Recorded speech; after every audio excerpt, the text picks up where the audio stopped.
একটা ছড়া শোনাই দাও তো।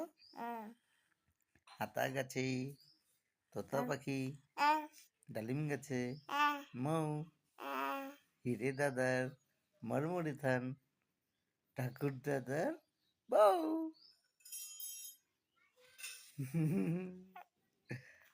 বলা হয়ে গেল না? একটা বলবা? তাই তাই তাই ইভান মামা বাড়ি যায়। তাই তাই তাই ইভান মামা বাড়ি যায়। মামা বাড়ি ভারী মজা, হিলচর নাই। মামি এলো লাঠি লাঠি নিয়ে পলাই পলাই।